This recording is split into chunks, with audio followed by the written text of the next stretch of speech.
Saudara-saudara pendengar yang kami kasihi dimanapun Anda berada, Anda kembali bersama kami pada acara Telaga, Tegur Sapa Gembala Keluarga. Saya Gunawan Santoso dari Lembaga Bina Keluarga Kristen akan berbincang-bincang dengan Bapak Heman Elia, Magister Psikologi, dalam acara ini, dan kami akan mengambil suatu topik yaitu perilaku manipulatif anak. Bapak Heman Elia, Magister Psikologi, adalah seorang pakar dalam bidang konseling dan khususnya di dalam bimbingan pendidikan anak. Dan beliau juga seorang dosen di Seminari Alkitab Asia Tenggara. Maka kami percaya acara malam pada saat ini akan sangat bermanfaat sekali bagi kita sekalian. Jadi kami mengucapkan selamat mengikuti acara ini. Pak Heman, kalau kita jeli mengamati anak-anak itu, tepat kalau orang mengatakan anak-anak itu seperti seorang ahli jiwa gitu katanya Pak ya, yang bisa mengenali kelemahan-kelemahan dari orang tuanya. Memang kadang-kadang secara tidak sadar kita itu terbawa oleh keinginan anak dan memenuhinya dan mengabulkan permintaannya gitu. Sebenarnya pengamatan ini bagaimana, Pak? Ini hal yang menarik sekali yang Pak Gunawan sebutkan sebagai ahli ilmu jiwa gitu ya. Dan memang ternyata anak-anak sejak sangat muda sekalipun itu bisa mengatur, bahkan kadang-kadang mengontrol atau mempermainkan perilaku orang tuanya. Jadi rupanya kita itu sejak kecil semuanya adalah manipulator-manipulator ini. Ya, dalam hal apa itu biasanya Pak Iman? Anak memanipulasi orang tuanya. Jadi kalau anak menginginkan sesuatu, memang dia akan berkembang ya. Dan ini bagian dari perkembangannya, yaitu dia belajar bagaimana mengatur tingkah laku orang-orang di sekelilingnya untuk nantinya juga memenuhi kebutuhannya. Dan selain kebutuhannya juga kemauan-kemauannya yang kekanak-kanakan. Misalnya seorang bayi ya, bayi itu baru lahir, dia akan menangis, dan dari tangisan-tangisan ini kita akan tahu bahwa sang bayi mulai belajar bagaimana menjadikan tangisan itu sebagai cara berkomunikasi untuk mengatur perilaku orang-orang lain di sekitarnya. Ada nada tangis ya yang kita bisa perhatikan. Salah satunya adalah anak minta supaya bisa dekat-dekat dengan pengasuhnya. Kalau semakin bertambah besar, bayi menggunakan tangis juga untuk menyatakan keinginan-keinginannya. Seperti misalnya ingin mengambil barang, kalau barang itu diambil dari dirinya, dia akan menangis. Maksudnya tidak boleh melepaskan diri dari barang itu dan seterusnya. Tapi sampai sejauh itu, seperti contoh yang Pak Eman katakan, kan sebenarnya anak hanya ingin mengomunikasikan keinginannya terhadap orang lain ya. Dia tidak bisa bicara ya satu-satunya dengan tangisan gitu Pak. Iya betul. Dan seperti saya katakan tadi, ada kecenderungan bahwa ada anak-anak tertentu yang selain menuntut kebutuhannya terpenuhi, tetapi juga menyatakan kemauan-kemauannya yang kekanak-kanakan. Jadi kalau misalnya kita tanggapi kemauan yang kekanak-kanakan ini, lama-kelamaan anak tidak belajar untuk semakin matang. Jadi seperti misalnya kalau apa saja yang anak tuntut itu kita penuhi, misalnya pada saat dia mulai belajar merangkak dan sebagainya, lalu dia tidak mau merangkak, dia maunya digendong terus oleh orang tua, dan orang tua selalu menggendongnya, maka dia akan kehilangan kesempatan untuk belajar merangkak. Demikian seterusnya.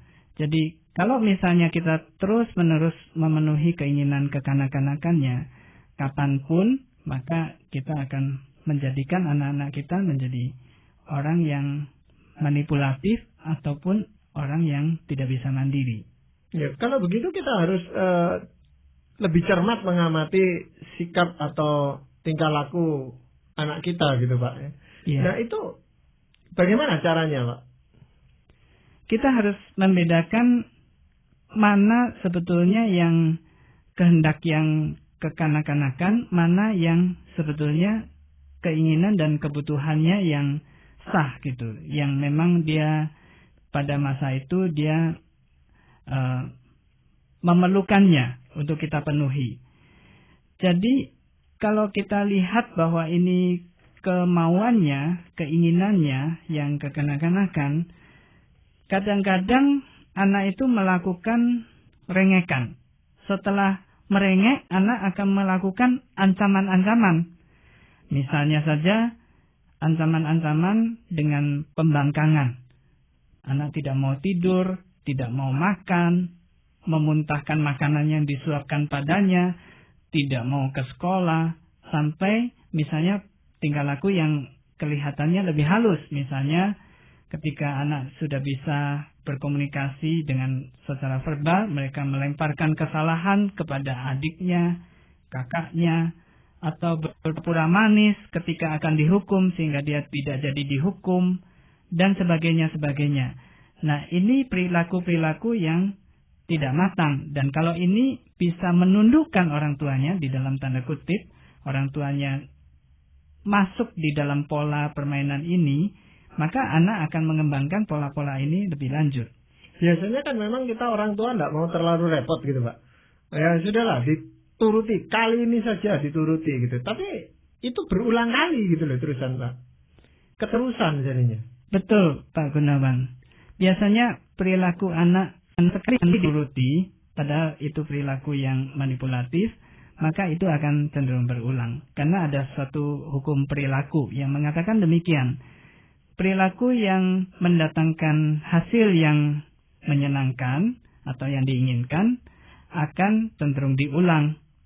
Jadi misalnya kalau anak sekali berhasil dengan cara merengek atau dengan cara mengancam, maka itu akan cenderung diulang. Lain kali kalau dia meminta sesuatu tidak dituruti, dia akan lakukan ancamannya itu. Nah, kalau begitu Pak, kalau seandainya kita sadar, wah ini anak ini lagi ngerjai kita gitu ya Pak ya, mau menyuruh-nyuruh kita dengan caranya dia. Apakah kita secara spontan harus tidak menganggapnya atau bagaimana Pak? Kita pertama kali kita harus sadar apa yang sedang dilakukan anak ini. Dan kita pertama-tama kita harus bedakan. Apakah anak ini sedang memanipulasi kita dan dia tahu jelas bahwa hal itu tidak diperkenankan dan tidak baik bagi dia, tetapi dia ingin itu demi memuaskan dirinya, ataukah memang itu kebutuhannya yang wajar? Kalau kebutuhannya yang wajar, kita perlu segera memenuhinya. Atau katakan kalau bisa ditunda, ya kita tunda sebentar dan kita mencari waktu lain untuk memenuhinya. Tugas kita adalah untuk pertama menentukan, kemudian juga menanggapi dan mengarahkan mereka, dan tujuannya adalah supaya mereka suatu ketika dapat membedakan mana yang pantas dan yang tidak pantas mereka lakukan. Baik, memang misalnya sebagai contoh memerlukan banyak gendongan, tetapi terlalu banyak digendong itu juga akan membuat mereka kurang bisa belajar hal-hal yang lain, misalnya merangkak, berdiri, dan kemudian berjalan, dan sebagainya. Jadi hal ini yang pertama-tama harus kita lakukan. Nah, yang sulit memang menentukan itu sampai batas mana ya Pak, kita harus berhenti dan atau meneruskan. Tetapi katakanlah kita sudah sampai pada suatu kesimpulan meneruskan atau berhenti dan sebagainya. Langkah selanjutnya apa Pak? Langkah selanjutnya adalah misalnya begini. Pada saat kita lihat ini, anak itu nggak mau bersekolah dengan alasan sakit. Ini sebagai contoh konkret supaya mempermudah kita. Kita perlu peka, apakah ini akibat beban yang berlebihan yang harus ditanggungnya di sekolah, atau karena ia mau lari dari tanggung jawab yang seharusnya dapat ia tanggulangi. Nah, kalau misalnya dia mau lari dari tanggung jawab yang seharusnya dapat dia tanggulangi, kita bisa melakukan konfrontasi kepada dia. Misalnya dengan mengatakan, Papa tahu atau Mama tahu kamu ini lagi malas ke sekolah ini. Misalnya begitu, dikonfrontasi. Dan kalau misalnya kamu sakit, kamu mengeluh sakit, dengan cara ini kamu bisa tidak usah ke sekolah. Nah, masalahnya kalau kamu ingin menjadi orang yang pandai dan kemudian kamu bisa terus berhasil di sekolah kamu, ya kamu harus hadapi ini, belajar menghadapi ini dan sebagainya. Jadi melakukan konfrontasi dan mengenali, membuat anak tidak bisa menghindari dari ini tujuan-tujuan yang dia sembunyikan. Sebenarnya seorang anak itu Pak, makin dia menjadi lebih besar, dia makin pandai memanipulasi atau makin berkurang dia karena tahu bahwa toh manipulasinya tidak berhasil. Ya, dia akan terus berusaha ya untuk menciptakan perilaku-perilaku manipulasi yang semakin canggih dan semakin canggih. Kalau dia tidak berhasil di satu sisi, dia akan mencoba sisi yang lain. Tetapi ya itu, kita harus mengenalinya dan mengemukakannya kepada dia, sehingga dia belajar perilaku yang tidak manipulatif. Nah, kenapa dia semakin hari semakin canggih? Karena dia juga semakin mengenal dunia lingkungannya, kelemahan-kelemahan dari lingkungannya, dalam hal ini kelemahan orang tuanya, sehingga dia juga semakin pandai di dalam melakukan hal itu. Ya, katakan sekali-sekali kita memenuhi lah. Kita tahu bahwa ini kita sedang dimanipulasi ini. Kita sedang coba ditundukkan gitu Pak, dengan polanya dia. Lalu kita menuruti kemauannya. Apakah itu punya dampak yang negatif? Kalau misalnya kita tahu pertama kali bahwa dia memanipulasi dengan cara itu, dan kalau kita tidak menurutinya, tetapi justru mengarahkannya, itu sebetulnya akan mempermudah kita supaya perilaku itu tidak terlanjur berkembang. Tetapi kalau misalnya kita turuti, misalnya katakan anak itu dengan berperilaku manis sekali dan membuat kita tidak lagi bisa mendisiplin dia, lalu dia dapat kelonggaran, tidak usah belajar pada hari itu, dan kemudian dia bisa tidur jauh malam, maka nantinya anak akan mencoba itu. Kalau kali lain tidak diizinkan, dia akan berusaha dengan sekeras mungkin, karena dengan cara itu dia pernah berhasil. Jadi dia mengharapkan dengan cara yang lebih keras, dia akan memperoleh apa yang dia inginkan. Dengan demikian, tingkah laku manipulatifnya akan diperkuat.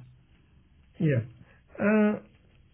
Memang lebih baik itu kalau kita ya bisa mendidik anak-anak kita supaya tidak berlaku manipulatif gitu Pak ya. Tapi langkah-langkah apa itu Pak yang bisa kita lakukan supaya anak kita itu tidak terus-menerus memanipulasi kita? Yang pertama, kita perlu tegaskan dan membedakan untuk mereka mana keinginan mereka yang wajar dan mana yang tidak wajar.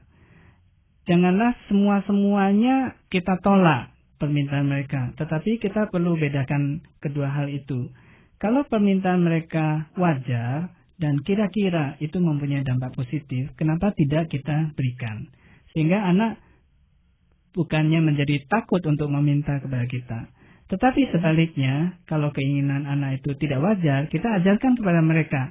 Dan kita kasih tahu kepada mereka apa alasannya bahwa mereka itu meminta sesuatu yang tidak bisa dipenuhi. Itu salah satu cara. Ya, saya percaya bahwa kedisiplinan di dalam pendidikan itu sangat penting gitu Pak ya. Tetapi bagaimana kita memulai kedisiplinan itu di dalam pendidikan anak ini supaya anak tidak mencoba-coba untuk memanipulir kita gitu. Di dalam menerapkan disiplin, kita mesti punya peraturan-peraturan. Dan di dalam peraturan yang kita lakukan ini, kita mau terapkan ini, peraturan itu haruslah peraturan yang cukup wajar untuk tingkatan usia seperti mereka. Nah, ketika kita bisa memberikan kepada mereka peraturan-peraturan, maka kita juga perlu beritahukan apa konsekuensinya kalau peraturan ini tidak dilakukan. Mungkin kadang-kadang ada peraturan yang memang tidak bisa setiap saat diterapkan dengan sangat konsisten. Dan kita harus beritahukan toleransi atau fleksibilitas apa yang kita bisa berikan kepada mereka. Nah, dengan cara seperti itu, anak belajar disiplin dan setiap pelanggaran itu jangan sampai anak bisa lolos dari sanksi itu. Kalau misalnya kita sudah memikirkan sanksi yang cukup wajar begitu ya, tidak berlebihan, maka kita harus terapkan itu ketika anak melakukan pelanggaran. Kalau anak bisa mencari kesempatan untuk lolos dari sanksi, padahal peraturan itu ada, nah di situ bibit-bibit mulainya perilaku yang manipulatif. Ya, tadi Pak Eman menyinggung tentang kita harus mengkonfrontasikan itu, perilaku anak yang konfrontatif. Itu mungkin Pak Eman bisa jelaskan sekali lagi atau contoh-contohnya bagaimana gitu Pak? Misalnya kita tahu bahwa anak itu sedang mengkambing hitamkan kakaknya atau adiknya gitu ya, atas kesalahan yang mereka perbuat begitu. Kita bisa misalnya malam-malam waktu kita bercerita gitu, waktu mau tidur dengan mereka bersama anak-anak semua, dan sebelum mulai dengan doa malam, kita bisa mengilustrasikan misalnya dari contoh-contoh Alkitab. Saya rasa contoh seperti kisah dari Adam dan Hawa itu satu contoh yang baik sekali, di mana Adam itu berusaha untuk menyembunyikan dosanya, pertama-tama dengan bersembunyi dari hadapan Allah. Tetapi sesungguhnya dia tidak bisa menyembunyikan dirinya dari hadapan Allah. Dan ini perlu disadari oleh anak-anak. Dan kemudian kita berikan lagi bahwa satu prinsip bahwa si Adam ini ternyata menyalahkan istrinya, yaitu Hawa. Dan kemudian si Hawa ini juga menyalahkan si ular. Nah, kita jelaskan kepada anak-anak bahwa ini adalah perilaku manipulatif dengan mengambil contoh tingkah laku anak ini yang menyalahkan kesalahan pada diri orang lain. Nah, dengan cara ini anak kemudian menjadi sadar bahwa oh ternyata tingkah laku saya terbuka ini, terungkap. Dan ternyata sebelum saya melakukan ini, sebetulnya ayah atau ibu sudah mengetahui tingkah laku ini. Sehingga tingkah laku ini menjadi berkurang. Nah, tetapi bagaimana hal itu supaya tidak mempermalukan si anak yang dibuka kedoknya ini di hadapan saudara-saudaranya yang lain gitu Pak? Memang akan terasa malu dan tidak apa-apa. Saya kira ini suatu hasil pendidikan yang cukup wajar. Nah, supaya ini bisa netralisir, biasanya kan ketika seorang anak disorot, diberikan contohnya, itu saudara-saudaranya yang lain itu kemudian saling ngejek gitu ya, saling menuduh, saling menertawakan. Nah, kita juga mengatakan hal yang sama, bahwa misalnya tingkah laku seperti ini juga ada pada kakaknya atau adiknya. Dan kita bisa lagi memberikan contoh kepada tingkah laku manipulatif yang lain. Sebagai contoh, ketika Daud ditegur oleh Nathan, tidak secara langsung, ketika Daud itu berzina dengan Batsyeba, dengan mengumpamakan ada seorang kaya yang mempunyai banyak domba dan seterusnya itu adalah tingkah manipulatif yang secara tidak disadari dilakukan oleh Daud. Nah, ini bisa dikemukakan juga kepada saudara-saudaranya yang lain. Jangan menuduh orang lain sedangkan kamu sendiri juga punya perilaku yang sama. Nah, tingkah laku yang manipulatif yang dibukakan ini juga berlaku bagi mereka. Dengan demikian mereka juga saling bisa koreksi. Tapi apakah ada itu Pak, anak yang begitu peka ya, anak ini ketika mau dibuka sikap yang aslinya itu yang di mana dia mau memanipulasi kita, kemudian dia mendahului dengan mengakui kesalahannya, itu ada enggak kira-kira Pak? Jarang ya. Biasanya secara natural anak itu spontan akan menutupi.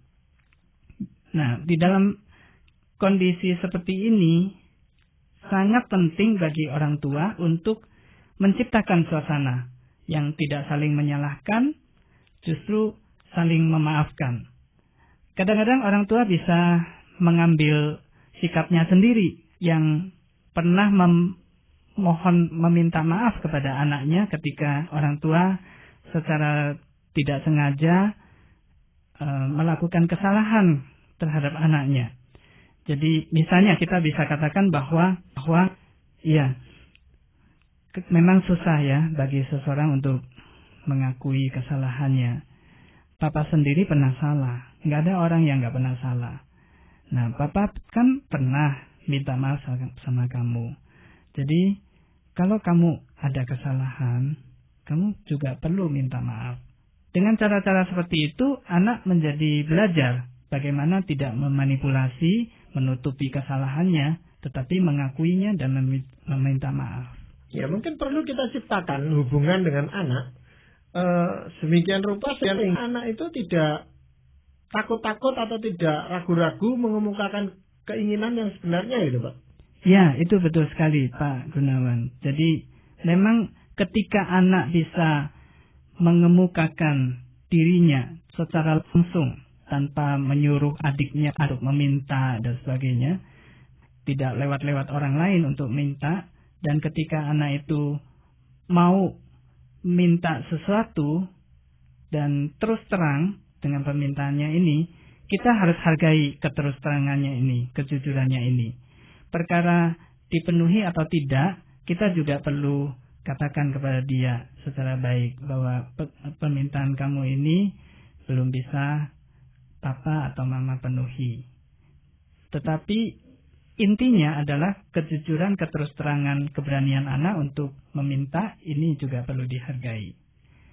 Tentu dengan catatan bahwa permintaan ini tidak secara manipulatif.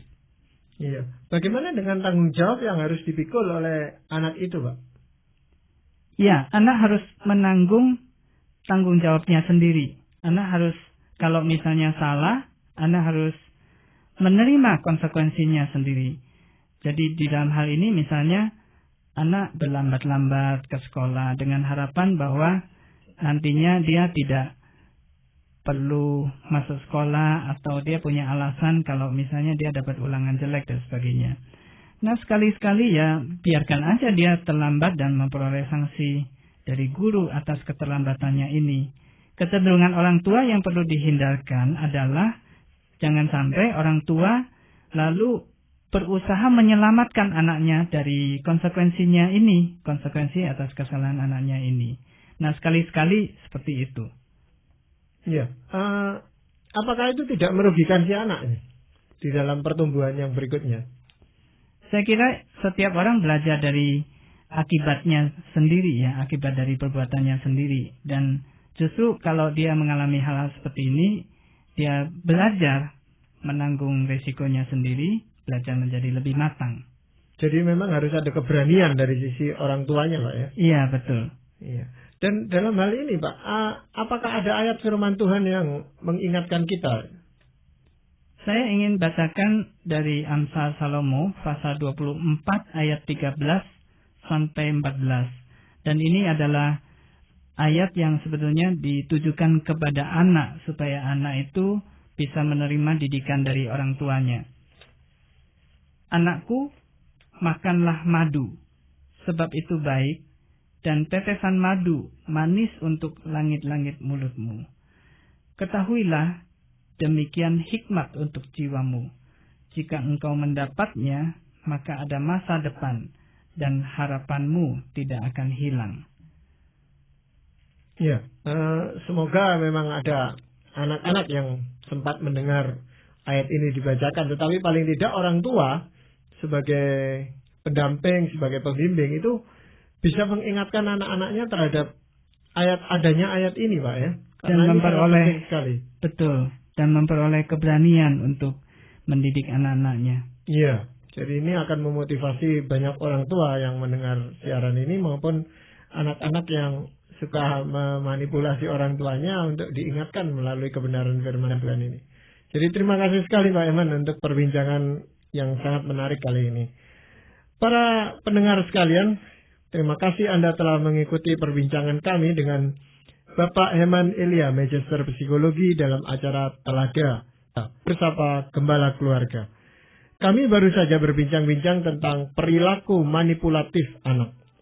Bagi Anda yang berminat untuk mengetahui lebih lanjut mengenai acara ini, silakan Anda menghubungi kami lewat surat.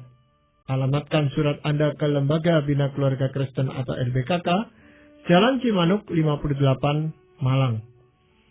Anda dapat juga menggunakan email dengan alamat telagaindo.net.